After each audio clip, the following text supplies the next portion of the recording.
Hello and welcome to our two-part Tapestry Basics workshop for the City of Melbourne Library Makerspace series. My name is Nadia. I'd like to begin by acknowledging the traditional custodians and owners of this land, the people of the Kulin Nation, and offer my respects to their elders past, present and emerging.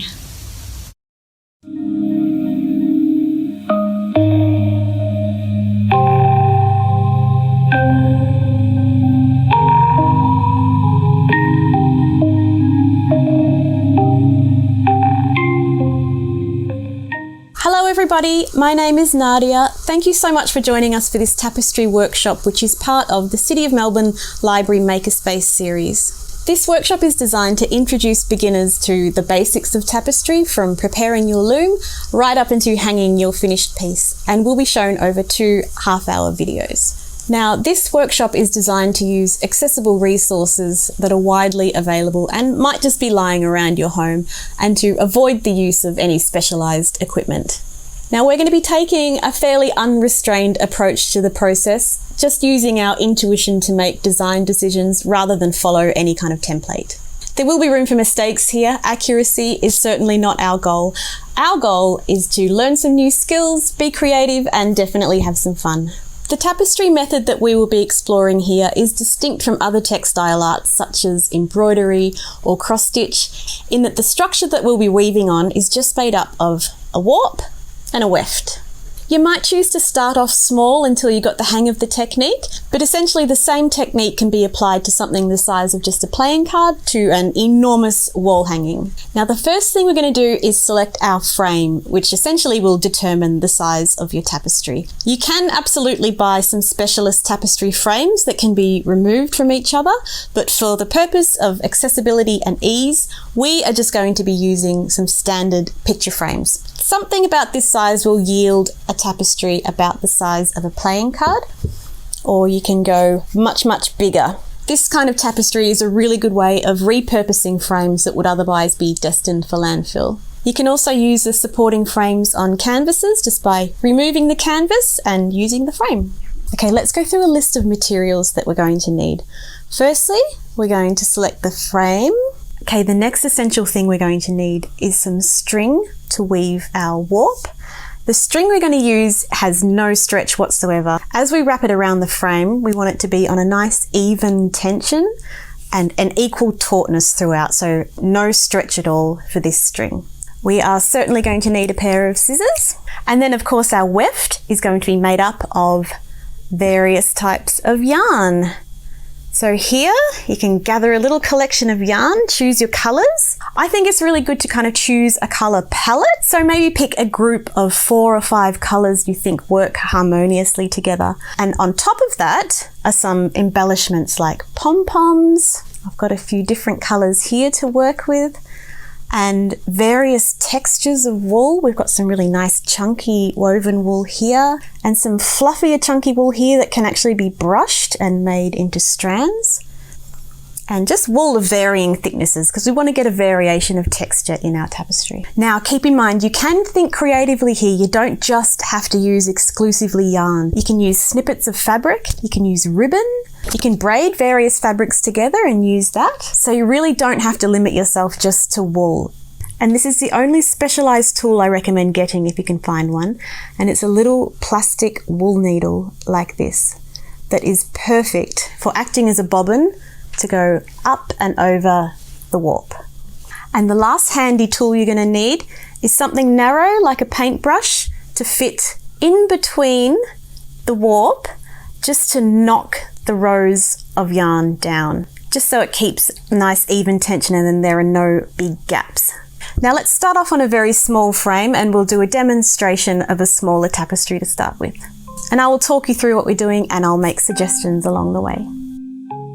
Here we have our frame, which we are ready to warp up. We begin by tying a double knot in the bottom left-hand corner of the frame. Make sure it's nice and secure and can't slip around. We're now going to wrap our string vertically around the frame at regular spaced intervals. We just want to place the warps about 1 centimetre apart, keeping an even tension throughout. If you like, you can make marks on the frame with a pencil exactly where the 1 centimetre intervals are, or you can just do it freehand like I'm doing here. Just make sure you leave a little bit of space at either end. And now we're going to finish off our warps the same way we started them, with a nice secure double knot.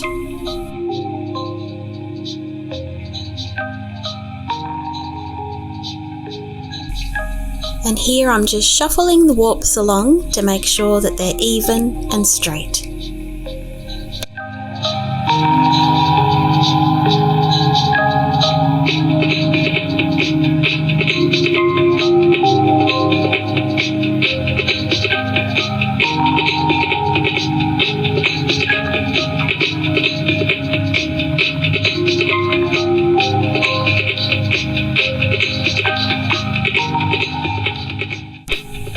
And here we are just finishing it off with a double knot to keep it secure.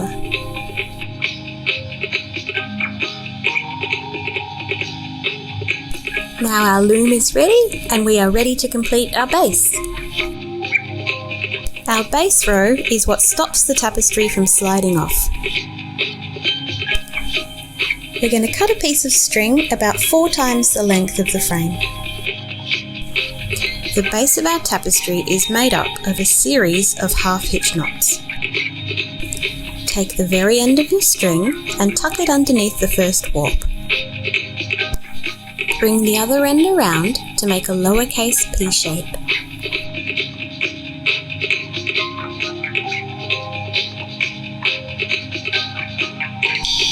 Reach underneath the warp to grab the edge of that p shape and pull it through to make your first half-hitch knot. Now we're going to repeat the process. So bring the other end around to make a lowercase p, reach underneath the warp to grab its edge, and pull it through. So each string of the warp has 2 half-hitch knots. And now we're going to repeat the process on the second warp. For each of the warps, we want the string to be positioned coming up from underneath. So tuck it underneath and pull it through. So again, it's 2 half-hitch knots. So we make the P shape, reach underneath the warp, grab the edge of the P and pull it through. Now 1 more knot for this warp. We make the P shape, reach underneath the warp to pinch the edge of it, and we pull it through. We don't want to pull them too tight. We don't want to draw those warps together. Now with half-hitch knots, the more you pull them, the tighter they get.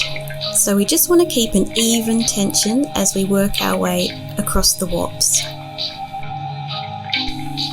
Here we go with warp number 3. We make the P shape, reach underneath to pinch it, and pull it through.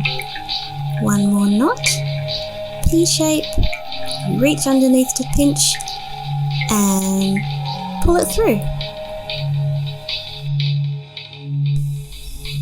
And we just repeat the process all the way along with 2 half-hitch knots on each warp until we get to the end, just making sure that they are not too loose and not too tight.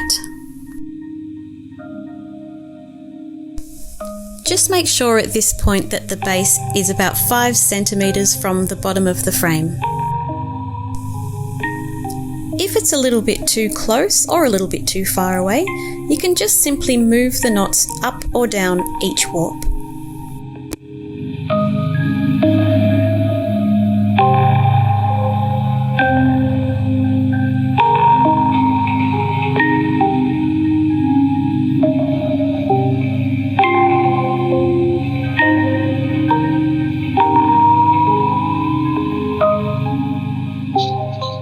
So our base row is done, it's nice and secure, and we are ready to begin the tapestry.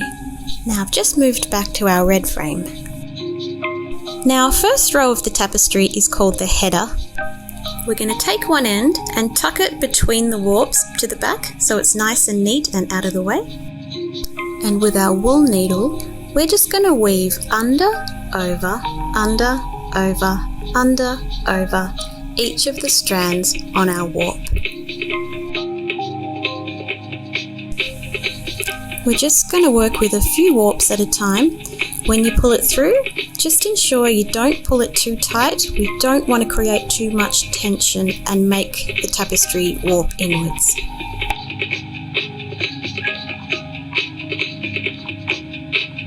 When you get to the end of the row and you're ready to turn around and weave in the other direction, your weave is going to be opposite to the one before. So where the stitch below is under the warp, the stitch above will be over. Now for this row we can weave through all the wefts at once, so just pull it. Again, we don't want to pull it too tight because we don't want to create too much tension, and we just knock it down with our needle so it's nice and flat without any gaps.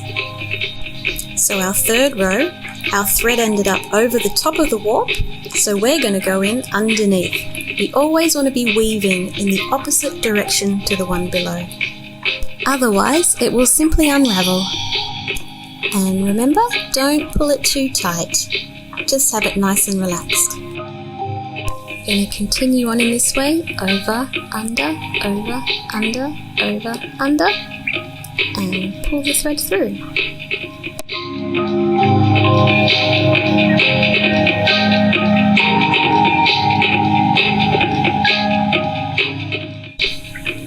Now I want to start building up this white on the right hand side of the tapestry. So instead of going all the way along to the end, I'm just going to go part of the way across.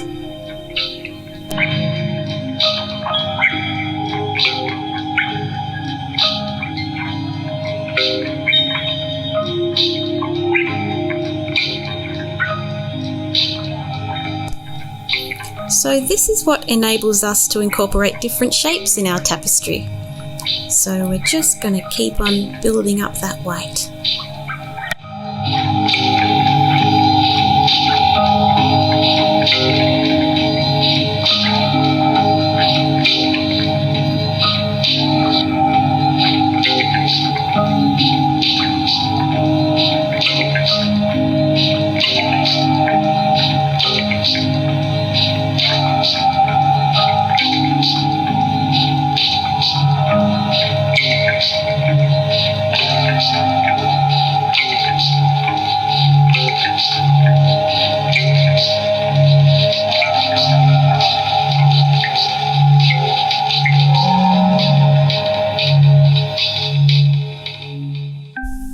So when you feel like you've done enough of a section and you're ready to move on to something else, you just want to make sure that the end of the wool is tucked in towards the back of the tapestry and not somewhere loose where it can unravel.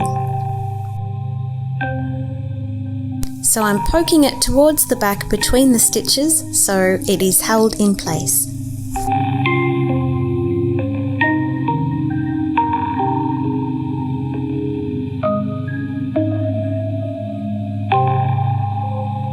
And we'll give it a snip to keep it tidy.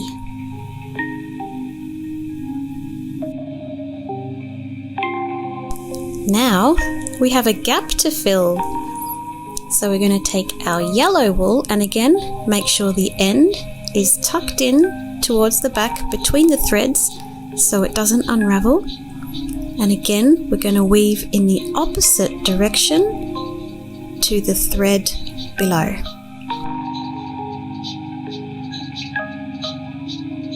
And you can see here that yellow wool has ended up hanging over that end warp. So our next row will begin by going under that end warp.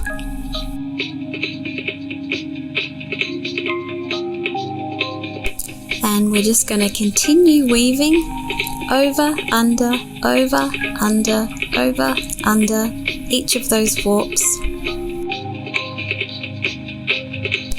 And pulling each row through, not too tight, and shuffling them down so there's no gaps.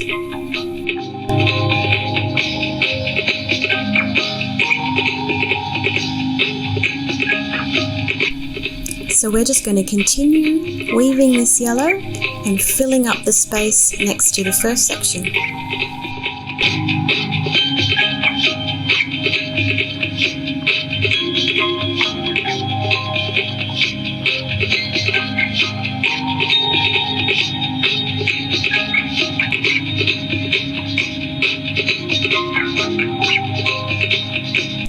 Of course, you can just stop and change colour at any point you wish.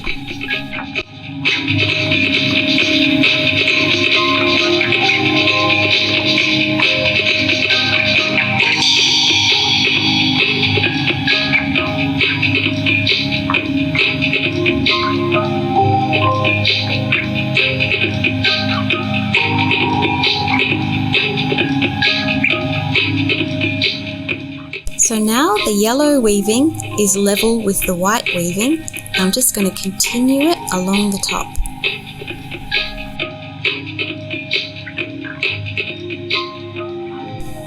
And I'm just going to go back and forth a couple of times and then start another section. And again, just make sure that the end is tucked away neatly between towards the back so that it can't unravel.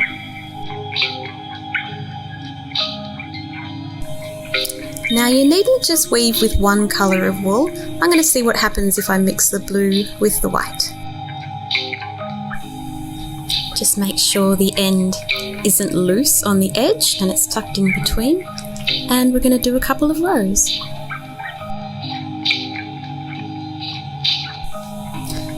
The more strands that you use, the thicker your weaving will be and the quicker it will be.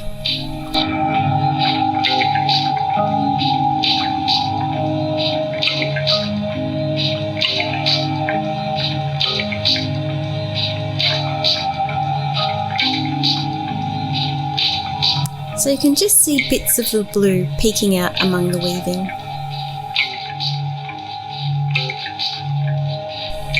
Now I don't want too much of this blue and white, so I'm just going to do a very small section. And again, if the row ends over the warp, the next one starts under the warp. And I'm going to finish off this bit by pulling it through to the back and snipping it off nice and neat.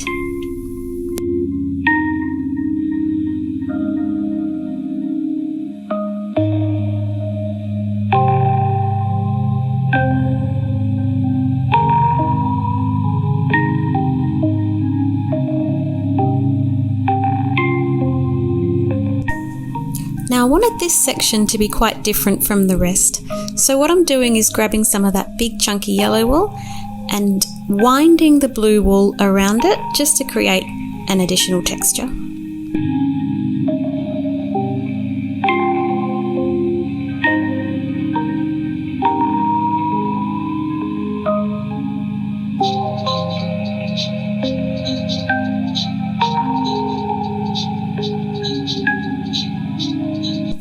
And just as a variation in technique, this bit is not going to weave in and out. It's actually just going to lay over a whole section of the warp. So I'm just going to loop it around that warp on the end and make sure it's secured towards the back so that it can't unravel.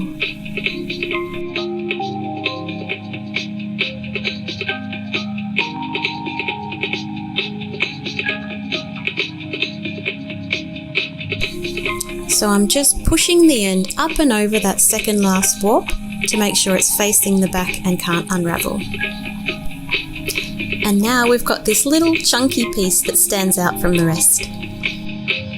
I'm going to do a 3-strand weave for our next section. So I've just chosen an orange, a black and a white. Now again, just make sure that the tail end is tucked between the weaving and the tension of the rest of the tapestry is going to hold that in place so it doesn't come loose. And just bring that row all the way through to the other side. I don't want to work the tapestry too high up on the frame, we just want to leave enough of the warp to finish it off. And we're just going to shuffle that row down, make sure the tension is nice and even and there's no gaps.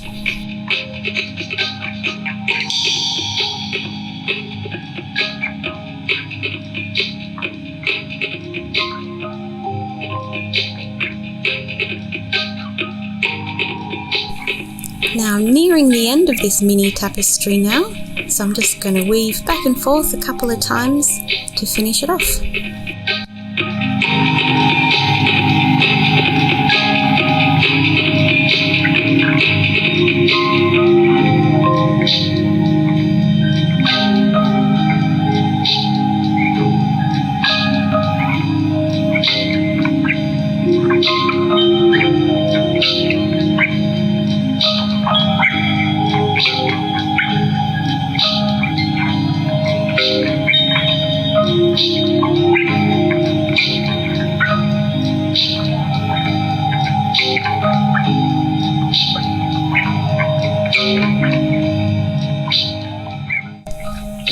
Now, as with all our sections, we're just going to make sure that the end isn't hanging off loose to the side where it can come unravelled. We're just going to make sure that we end the weaving with the end tucked between the stitching to keep it in place.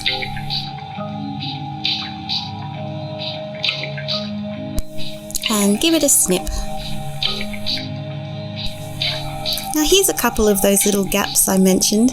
We're going to fill them up with some fun pom-poms.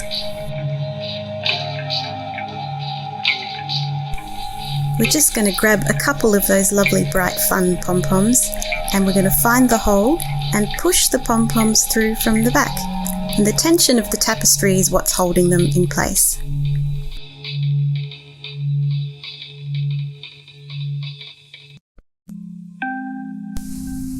So it's looking pretty cute and pretty fun. Now's a good time to look at it and decide on any other finishing touches you might want to do. I'm just going to echo the colour of that nice bright orange pom-pom by doing a little bit more orange and yellow across the top.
So I'm just evening up the top with a couple of rows.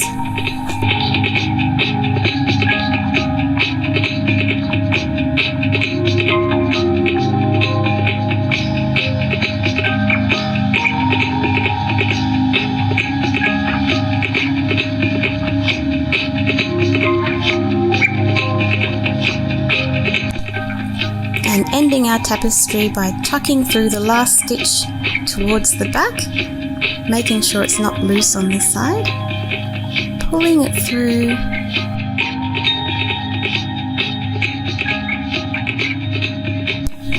and shuffling down the stitches so it's even.